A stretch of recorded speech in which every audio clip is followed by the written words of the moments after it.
Kalimera, and welcome to Stupid Ancient History, Stupid A-Level Greeks. The sun is shining, I'm wearing a toga, I've actually grown quite an impressive Greek-style beard, and today we're going to look at the return of the Persians. And previously on Stupid Ancient Greeks, we'd looked at the increasingly disastrous turn of events and what had been happening to Athens. We'd looked in quite a lot of depth at Sicily, this massive loss of not only men and resources, but the effect it had on the Athenian leadership.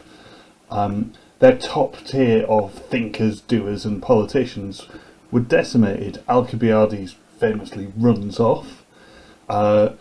Demosthenes, their greatest general, is killed. Nicias is killed. It's a shower of not good stuff happening to Athens.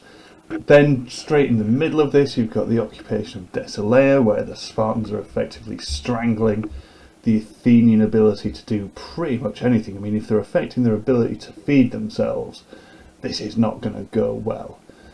And obviously, what we see is a significant strain at this time as well, not just on Athens, but on Athenian allies. And this is where the next part of our story, the next part of our narrative, picks up with the allies. So it's into this maelstrom of Athenian crisis that the allies start to raise their heads. And during 413, during the occupation of Thessalia, during the final stages of the Athenian expedition to Sicily, representatives from Chios, Euboea and Lesbos decide to meet with the Spartans. They ultimately have one request. They want out of the Athenian Empire, and they want the Peloponnesians not just acceptance of this or acknowledgement of this, but ultimately their help with this. Now, with these representatives, they're also accompanied by some Persians, particularly representatives of Tissaphernes. Now, he's a Persian satrap from the Ionian states. And it seems that while everything's been going on, Tissaphernes has been following the war in Greece quite carefully, and he now has designs on retaking or reacquiring these Ionian states like Chios and Lesbos from the Athenians and bringing them back under kind of Persian rule. And he sees this as his next golden opportunity. And, you know, why not? The Athenians are not being particularly kind to their Ionian members. We know that the Ionians saw it that they'd replaced one tyrant for another. They are definitely not happy being drained by the Athenians for this continuing war effort that just seems to be going disastrously. So maybe if Tissaphernes can offer them the right kind of re-entry proposition, then yeah, why not become back part of the Persian Empire? Certainly being Greek and Athenian is doing absolutely bugger all for these Ionian states, apart from draining them of men and resources. But this appearance of Persian emissaries going to meet Sparta and meeting the king of Sparta is not such a dun dun dun moment as you would have thought. So this is where we need to have a little bit of Scooby-Doo flashback back to 425. So earlier in 425, Persia and Sparta seem to have already been in contact and possibly negotiating some kind of mutual agreement. And we know this because a message from Persia to Sparta outlining a potential alliance or an act of mutual benefit was actually intercepted by the Athenians and brought back to Athens. Clearly this was a crisis for Athens. The last thing they wanted was to stir even more people against them. So Athens promptly made peace in 423. You know, this is while they were losing in Thrace. This is after Brasidas has started pushing back against the Athenians. So they're desperate to make some kind of agreement to make sure the Persians do not re-enter this war. The Persians do not get involved. But also we've got to consider that it's not just Athenian diplomacy which has kept the Persians out of the way for such a long time. And even this idea of a Persian re-entry into Greek affairs in 425 may have been a bit premature. In 425, Persia and its Persian leadership, particularly its royal family, was still pretty chaotic.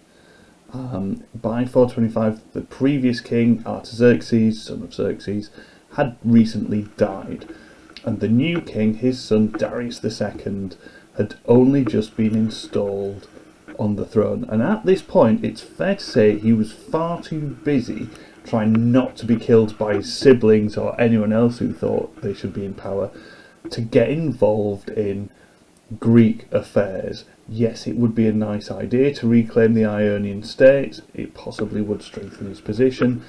But at this point, he's pretty busy trying to make sure that he's not getting stabbed. I mean, we all know all the intricacies of Persian transgression, Persian ascent to the throne. It's not always very straightforward.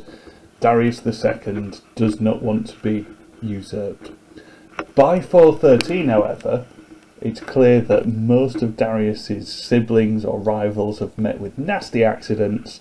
He's far more established as ruler of Persia, and by 413 he's actually clearly in a position, through some of his loyal satraps like Tissaphernes, he's in a position to start interfering in the Greek world and possibly regaining some of the things they'd lost since 479. So, with this newfound Persian backing, as it were, Sparta decide they're going to do something. They're going to take this opportunity to really try and nail the Athenians. So after meeting these envoys, Sparta decide to act, and they target Chios. Now, Chios, despite being far away, is quite significant. Chios is really Athens' only provider of ships from its empire. Remember, the initial terms of the Delian League were ships, men or money. At this point in the century, it's fair to say the majority are now just providing money. It's only really Chios that is still providing physical ships.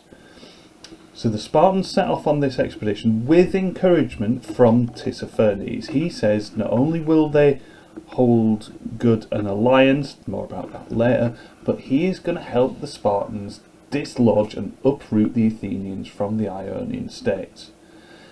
Into this as well, we also get Alka BRDS cropping back up. Don't forget, he's in Sparta, he is playing his own game definitely, and he sees this as a really good way of firmly establishing himself in Sparta's good books.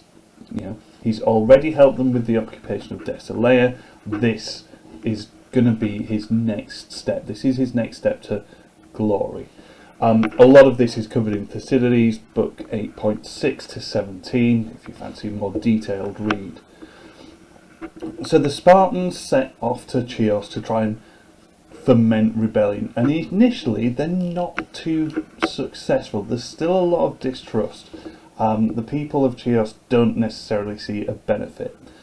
But with the aid of Alka BRDS, that silver-tongued devil, they actually foment a successful rebellion in not just Chios, but also in Miletus. And it seems that Alka BRDS is that convincing.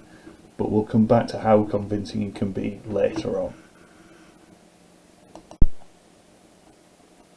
So immediately after Alka BRDS has convinced half the Ionian states that they no longer want to be part of the Athenian Empire, which is no mean feat given he is Athenian himself, basically selling sand to Egypt. He's that good a persuader. As soon as this has happened, Sparta and Persia sign a formal alliance. They've seen mutual benefit in this one expedition, so they want to do something more substantial. Now, the details of the alliance are on page 65 of the OCR A-Level Greece textbook. But in a nutshell, the agreement says that Persia can have all their stuff back. Athens will be fought jointly by Persia and Sparta, and Persia and Sparta will kill anyone who dares turn against them. It's not long, it's not convoluted, it's pretty much a reset to almost 500 BC.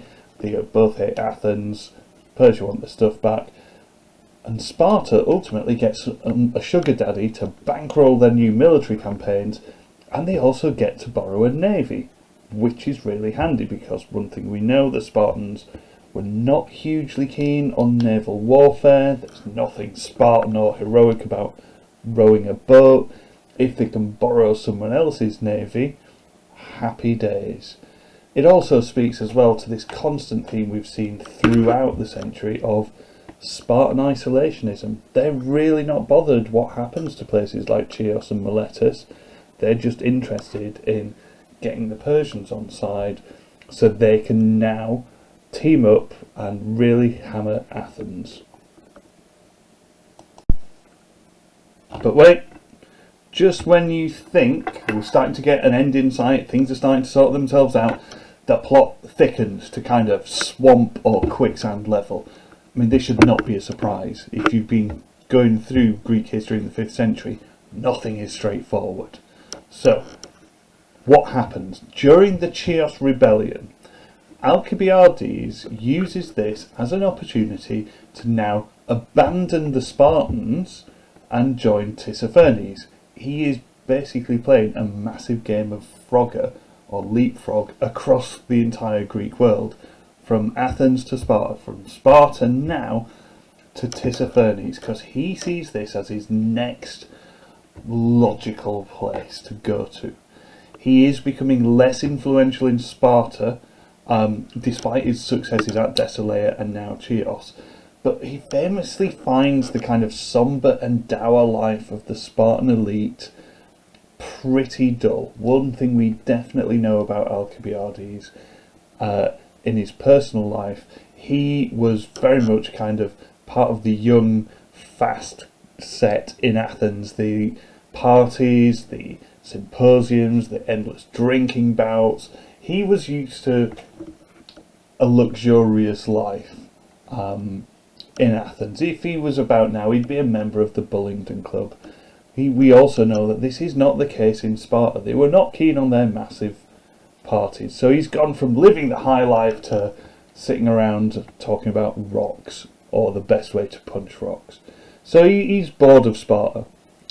He's starting to plot a very long-winded return to Athens, but obviously in the meantime the court of Tissaphernes will provide him with all the opulence and luxuries he can expect. But also, this is a new pool in which he can have influence. And if he's looking at this long game of going back to Athens that he seems to have eventually some fondness for, this seems to be his next step as a third party. He's not going to be able to go back to Athens if he's still in Sparta. It's also, and we talked about how convincing he is, there's another pretty significant reason for Alcibiades to leave Sparta, and that is that he's been recently having an affair with King Agis' wife. So now seems like a good time to leave Sparta. We talked about him being convincing the Queen of Sparta to sleep with him is going to be pretty significant given what we know about Spartan women, their views on non-Spartan men according to Plutarch, but also this bold statement that we get from the Spartans that there is no adultery in Sparta. Well, that just seemed like a bit of a challenge to Alcibiades. Either way, because of the lack of opportunity, the new opportunity that Persia represent, or the fact that King Agis II is probably coming after Alcibiades, wanting to do unto him what happened to those statues in Greece, Alcibiades leaves and joins the Persians. And really, we should look now at Tissaphernes and his position in all of this. We're saying Alcibiades is heading to his court, but does he really want this world-class philanderer, this guy who changes sides more often than he changes his underwear, this guy who's pretty low down on the trustworthy level, does he really want him appearing in his court? Well, it seems like the answer is yes. Alcibiades' presence in Tissaphernes' court also aligns with Tissaphernes' own agenda. So at this point, Greek politics is getting more and more like the film Inception than anything else. Everyone's got different layers of an agenda. Most basically, Sparta want to end the war with Athens and destroy them. The Ionian allies want to leave the Athenian Empire and either become independent or become part of something that will protect them. Alka BRDS wants to now leave Sparta, join the Persians, but with his end goal of ultimately going back to Athens. And then Tissaphernes, it seems, despite joining forces with Sparta and signing this agreement saying that they're both going to fight the Athenians, his aims are a little more subtle than that. Tissaphernes seems more interested in wearing down both sides in this conflict rather than just destroying Athens. So it's no longer a Darius the First, remember the Athenians, earth and water but not you Athens. He's not out for destroying Athens and burning it to the ground twice.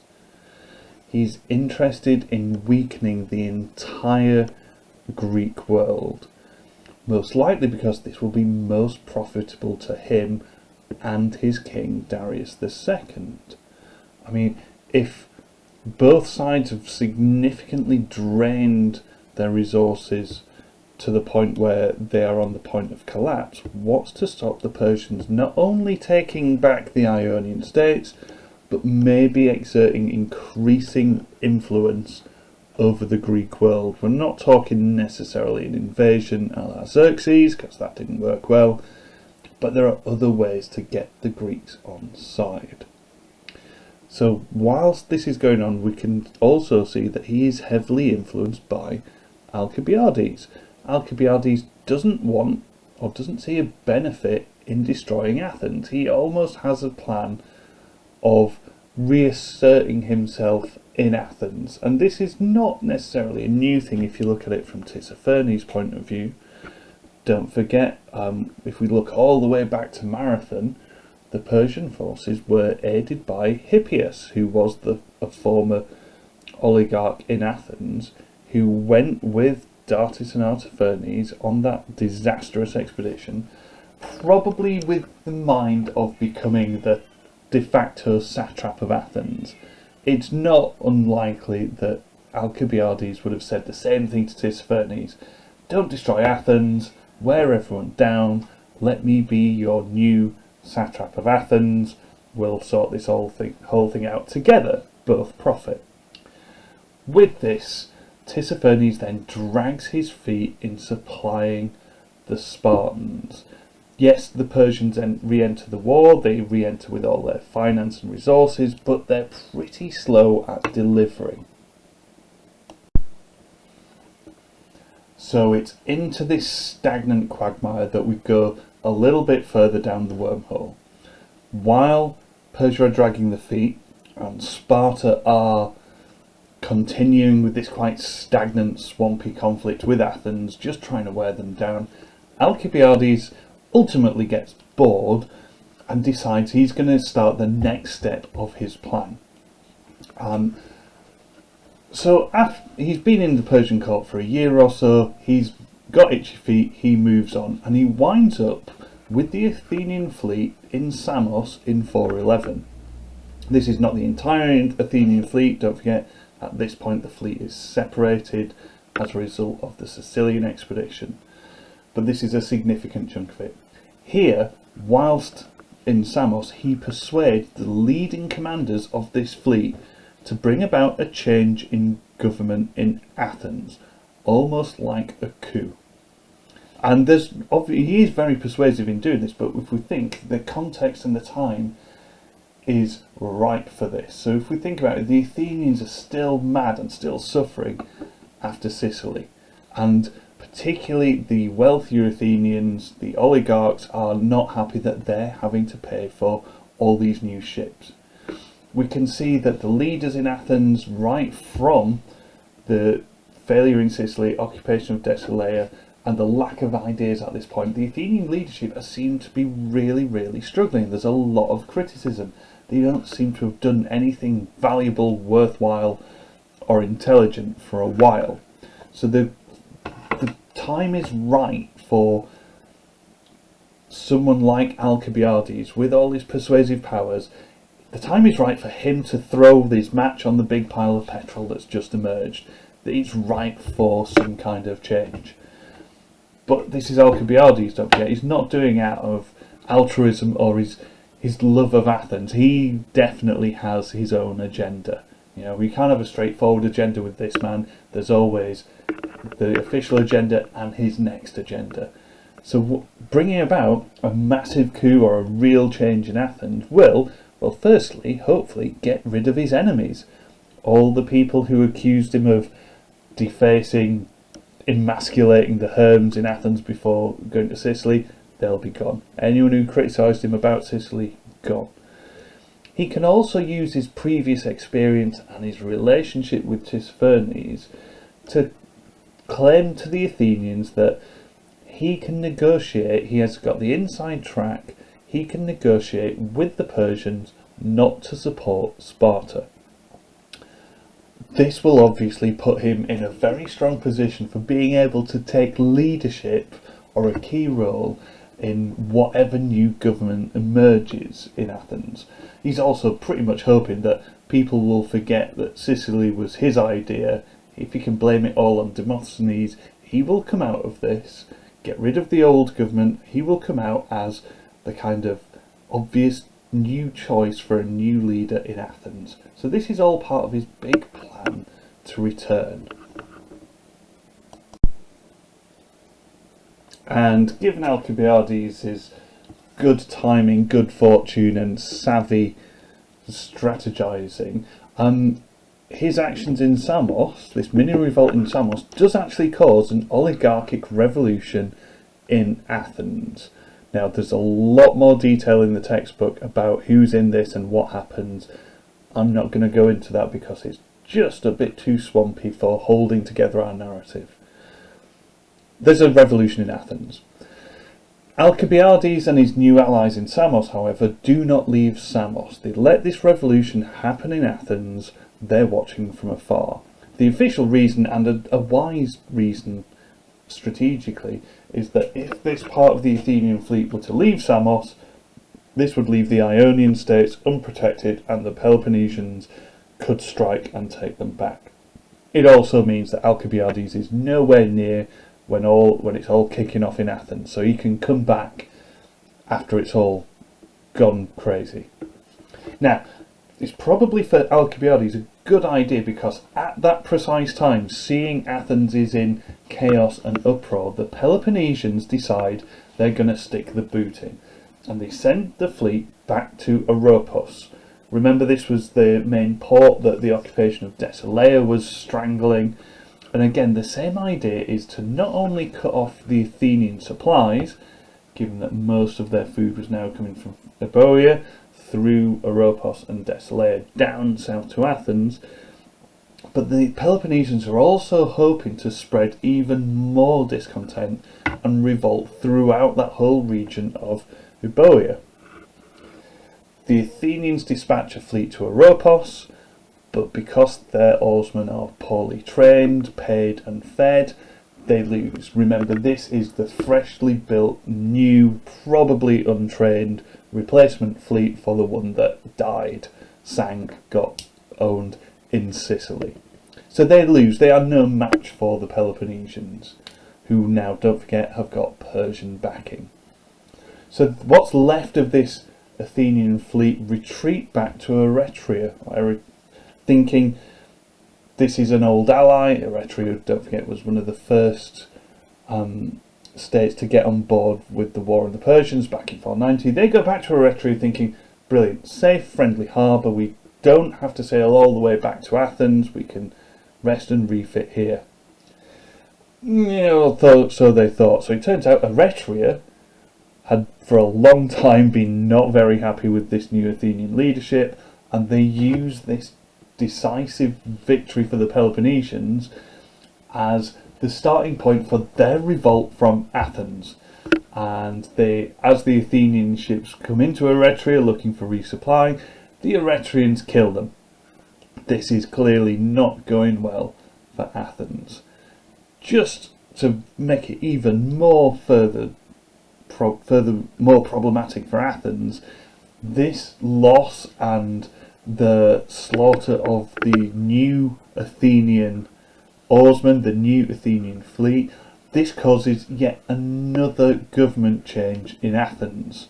So while this is going on, they still have to fight the Peloponnesians. So this Persian influence, even though it hasn't necessarily destroyed Athens in the way Sparta would hoped to, it's certainly caused all kinds of internal problems with the help of Alka BRDS, don't forget, in Athens. And Athens now, by 411, is in no fit shape to even govern itself, never mind fight the Peloponnesians and their new Persian allies.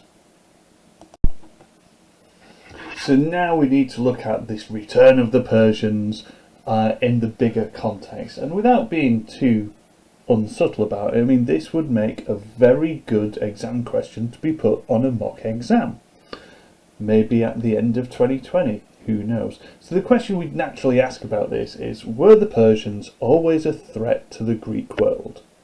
It's a nice OCR type question, in that the first thing you need to do though is you need to redress or reshape this idea of the Greek world, and initially we need to change the Greek world to Athens.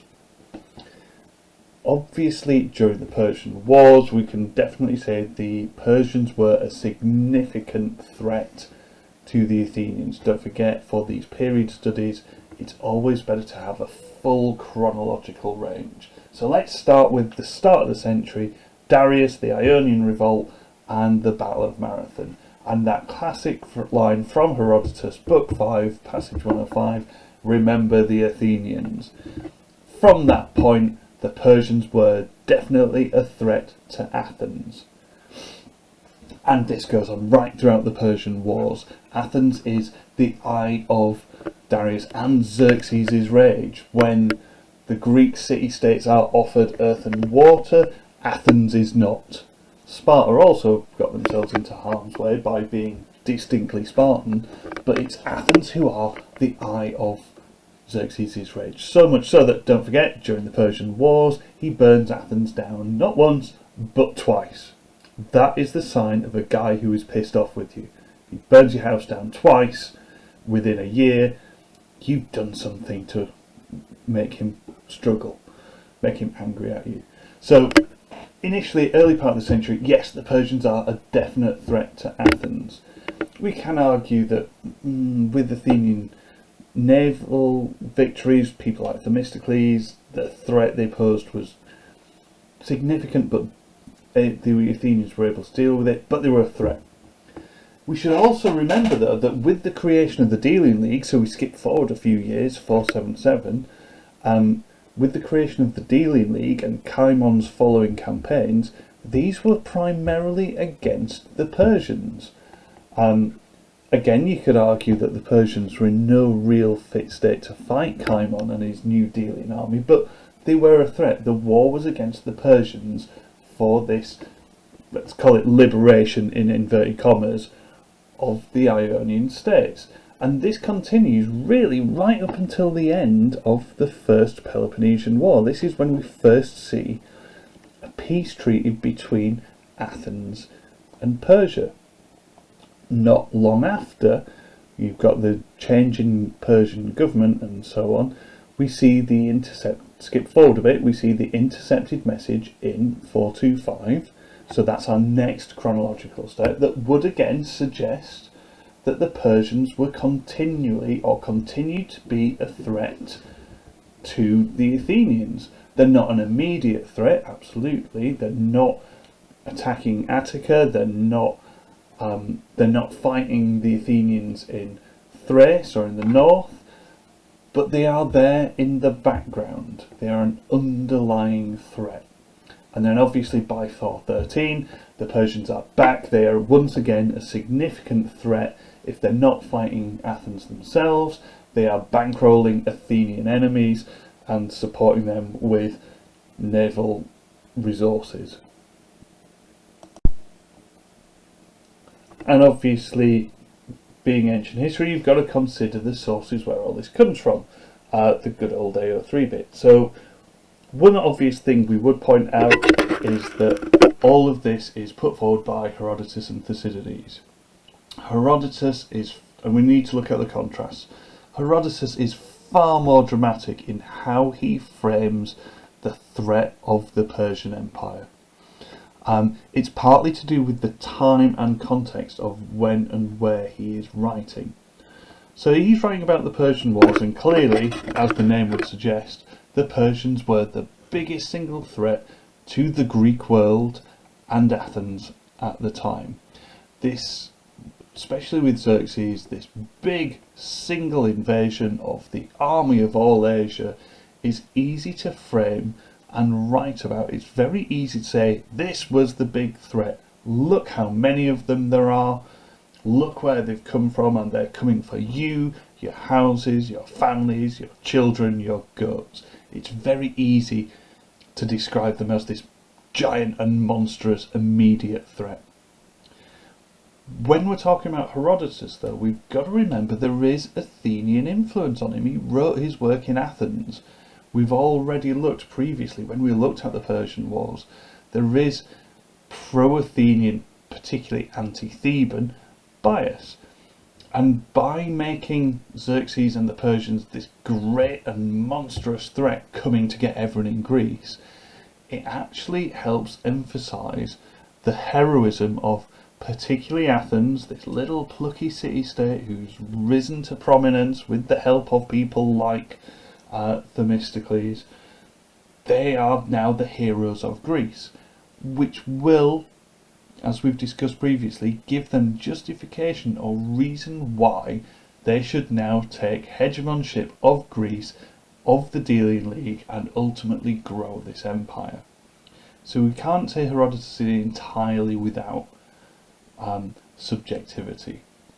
When we look at Thucydides, though, he never really puts this same emphasis, this same burden of threat on the Persians. He certainly doesn't dramatise the nature of the Persians, because, you know, that would be far too interesting for Thucydides. We know he's a Greek scientific historian. If it's not factually accurate, or if it's not detailed and thorough, he's not interested. He's got no time for exciting stories.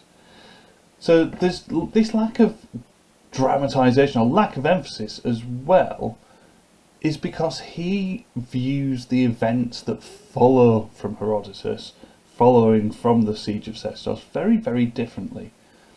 With Herodotus, he's looking at why the Persians invaded and why these events happened. Thucydides is looking at why the Peloponnesian Wars came to be, and his main argument, as we've seen throughout, right throughout the Pentacontation, right throughout the outbreaks of different wars, his main emphasis, his main argument has been that it's Athenian expansionism, Athenian leadership and aggression which has caused all this. So they are often the main target of his emphasis, or the main target of his blame. The Persians are merely there at the side. And we've got to remember as well, historically, when Thucydides is alive and writing, bear in mind he doesn't actually make it to the end of the Peloponnesian Wars, when he's fighting and writing and active, the Persians really are a side concern. The peace with Persia has been established. Yes, they are an underlying threat there in the background, but there are to Thucydides, there are far more immediate threats in not only the Peloponnesians and their increasing ability to attack Athens, but Athenian leadership. The biggest threat, arguably, would be Athens' own desire to expand and overextend themselves. We've seen this in Sicily, we saw it in Egypt during the First Peloponnesian War.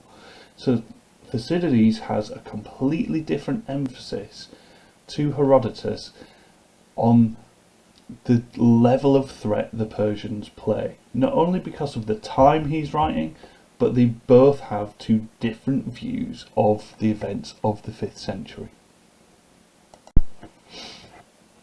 But obviously that's one side of the argument. For any good essay on this question, you've got to look at, well, actually, alright, they were a continual threat to some extent to Athens, although the nature of that threat shifted. But to some extent, the Persians weren't a threat to other parts of the Greek world throughout the century. And the easiest way to do this, really, your counter states would be the Peloponnesians and Sparta. They're your most obvious choice. If you're saying Persia were always a threat to Athens, well, let's look at the others. In this case, Sparta and the Peloponnesians and their allies. And we've got to make this point that, well, it's the issue here is always a threat. We start with, obviously, during the Persian Wars, Persia were a threat to not just Athens, but a lot of other Greek states, particularly Sparta, because they kicked the messenger down the well, which is, yeah, all kinds of not good. Certainly doesn't go with the laws of Xenia, but also really annoys the Persians. So they are definitely in harm's way during these Persian wars. With that, though, you've got to remember all the other members of the Peloponnesian League were also massively under threat from the Persians, hence why they have this massive war. So they are a huge threat during the Persian Wars. But then when we get to 479 and Xerxes has gone, Mardonius is dead, the Persians have left Greek soil. By Greek soil we mean mainland Greece, Attica, the Peloponnese and so on. Due to this this very Spartan lack of expansionism or ambition in Ionia, the Spartans really don't have anything else to do with the Persians. They're not necessarily a threat. We've seen not only Pausanias' actions towards the Ionians is one easy way to make sure you're not interested in spreading the revolt in Ionia, but we've seen that historically the Spartans don't have this interest in expanding. This is very much Athens' bag. So once Sparta stop being engaged in conflict in the Ionian states, you can argue that the Persians are not a threat at all. They're something that Athens is dealing with. They're nothing to the Spartans. Mind you, saying that though, the Spartans had their own things to worry about, like the issues with Pausanias. Again, purple trousers shows he's trying to negate that threat of Persia by, hanging out with Xerxes' daughter. But they've got their own things to worry about. Pausanias and the Spartan reputation. Come along 465, you've got the Helot rebellion. Sparta stop being interested in the Persians as soon as they leave Greek soil. But then this relationship obviously changes. They go from, throughout the rest of the period, the Persians go from being a threat to an increasingly open friend. So we can reference the discussions in 425 between Sparta and Persia. This would clearly suggest they are not a threat, and if anything, they are now living up to that old adage of the enemy of my enemy is my friend. They don't see eye to eye. Their intentions are somewhat aligned, but mostly different. So in 425, with this early opening of negotiation between Sparta and Persia, we can see, well, they're not a threat. And then certainly by 413, the Persians are definitely not a threat to the Spartans at all. They are now helping them fight Athens. So we can obviously look at the Peloponnesians, and they're a really obvious one to look at when saying the Persians weren't always a threat. We can also, though, don't forget, it's not just Athens and the Peloponnesians. We can also now bring in all these other Greek city-states who've either remained neutral or Medized very, very quickly. If we take the Medizers first, Thrace, Thassos, Macedonia, to some extent Thessaly, the Persians posed a very, very limited threat to them simply because they submitted early on. They saw no benefit in being part of this broader Greek mission. They just wanted to carry on doing what they do.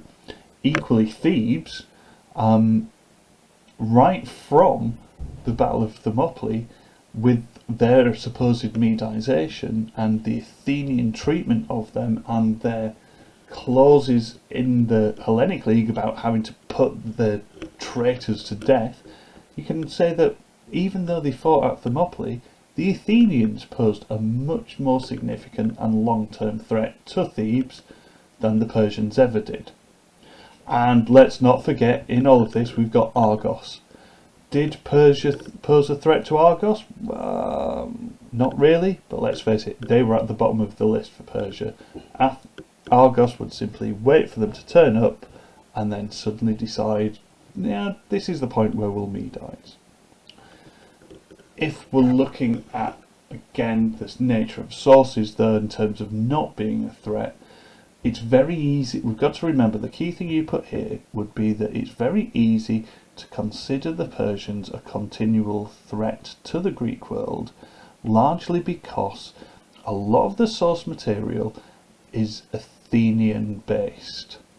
Obviously Thucydides, Herodotus, both writing either in Athens or as an Athenian, although trying to be critical. People like Plutarch, who offer some other insight, a lot of the source material he will have looked at, again, will primarily have been Athenian. If you want to stretch the net even further and look at someone like Xenophon, Athenian.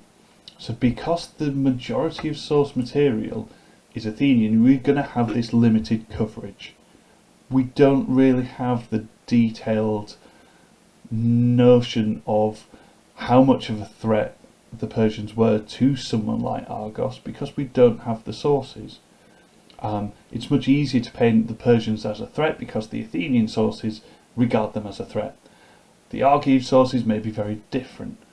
Macedonian sources may think that the Persians were lovely. We just don't know. We don't have them.